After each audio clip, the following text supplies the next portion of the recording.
Résout graphiquement dans un repère orthonormal le système d'inéquations à variables réelles suivant: x moins y moins 1 supérieur ou égal à 0, x plus y inférieur strict à 0. Chers élèves de la classe de 3e, pour résoudre ce système d'inéquations, c'est très facile. Suivez la vidéo jusqu'à la fin, je vais vous montrer comment le faire étape par étape. C'est Moussa Fall, professeur de maths et de sciences physiques, qui vous montre comment on fait la résolution de ce système d'inéquation. Alors ici, la première étape consiste à faire un choix. Choisir quoi? Choisir les droites. C'est-à-dire que on va donc numéroter les lignes là. La première inéquation, je l'appelle numéro 1, l'autre numéro 2.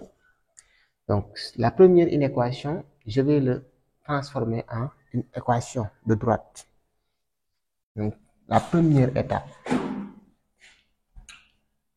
consiste à choisir les droites que tu dois tracer. Donc, je vais dire soit D1, la droite d'équation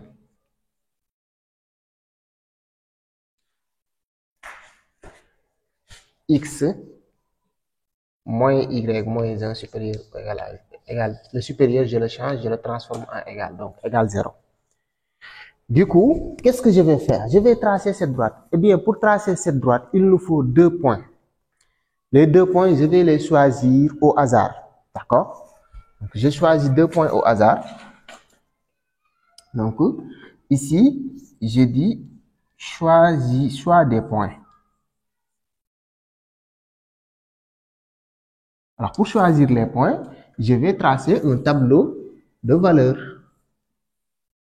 Un tableau de valeurs. Vous voyez? Donc, je mets les points. Quels sont les points que je vais mettre? A et B. X et Y. D'accord? Les points sont A et B. Maintenant, X et Y sont les coordonnées du point. Et je vais les choisir de façon arbitraire. Je choisis n'importe quelle valeur. Mais l'essentiel, c'est de choisir une valeur X qui te donne une valeur Y facile à représenter. C'est-à-dire quoi? Si je dis X égale un nombre, je dois calculer Y. Donc, je peux choisir n'importe quelle valeur. Donc ici, dans cette équation, x moins y moins 1 égale 0, je choisis x égale 1, par exemple. C'est facile, parce que si je prends 1 moins 1, ça donne 0. Donc ça me donne y égale 0, c'est convenable, cette valeur. Donc alors, je remplace x par sa valeur dans l'équation, j'obtiens 1 moins 1 y moins 1 égale 0. Eh bien, je regroupe les deux termes, le premier et le dernier, ça me donne 1 moins 1, moins y égale 0.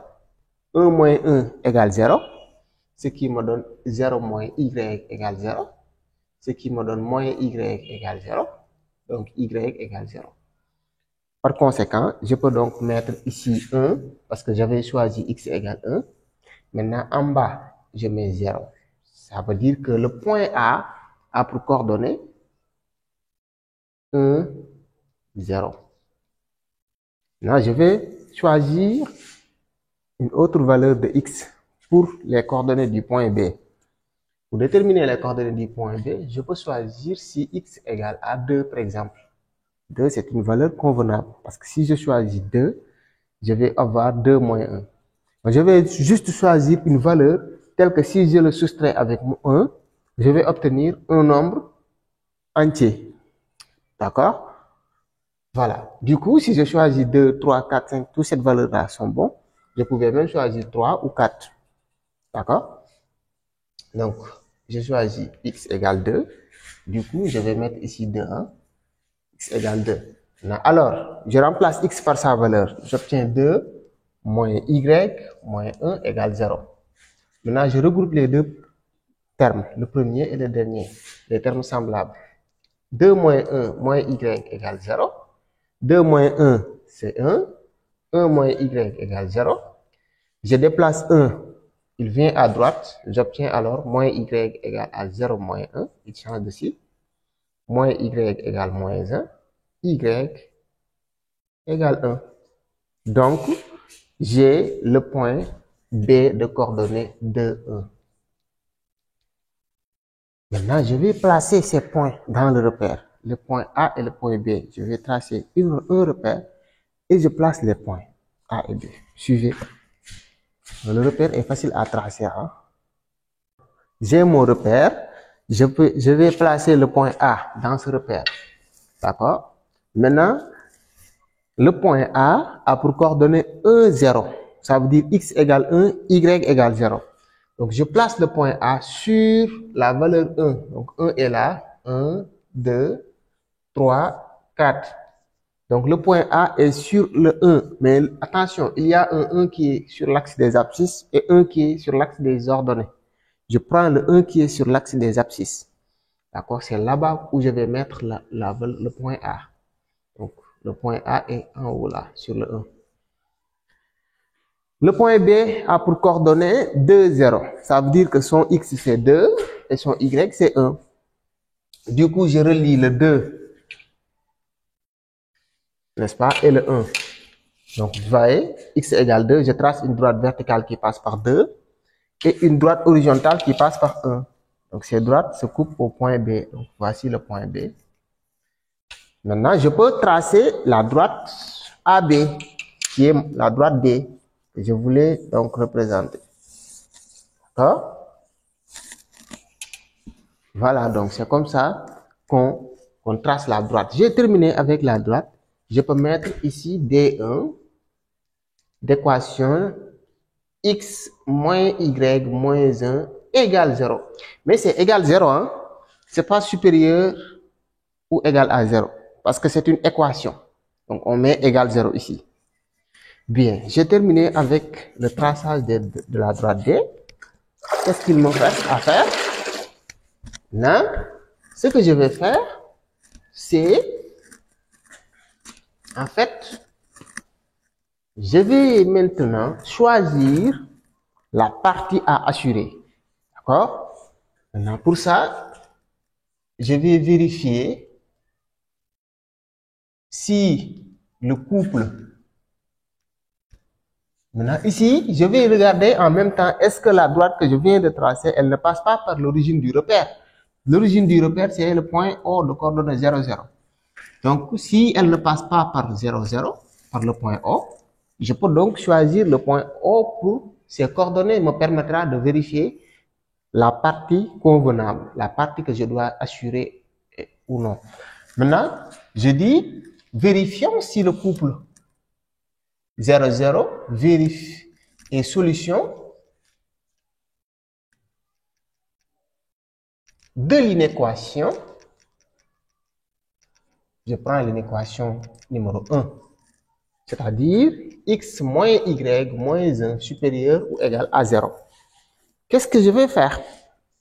Je remplace ici x par 0 et y par 0. C'est très, très simple. Donc, ici, je dis 0 moins 0 moins 1 supérieur à 0. D'accord? J'ai remplacé x par 0, y par 0. Ce qui me donne 0 moins 0, c'est 0, moins 1 supérieur à 0.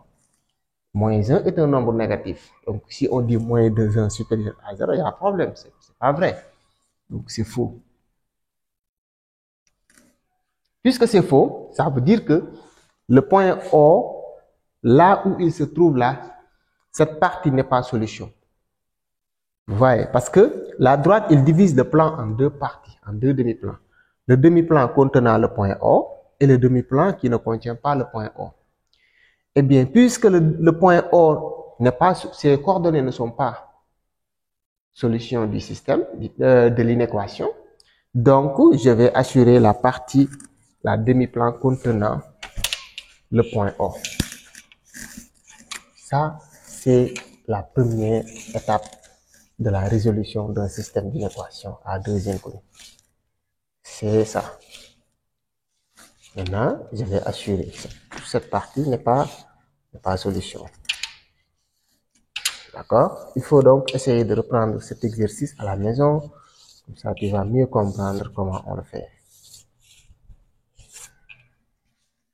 La deuxième étape, je vais donc faire une deuxième vidéo pour l'étape suivante. D'accord?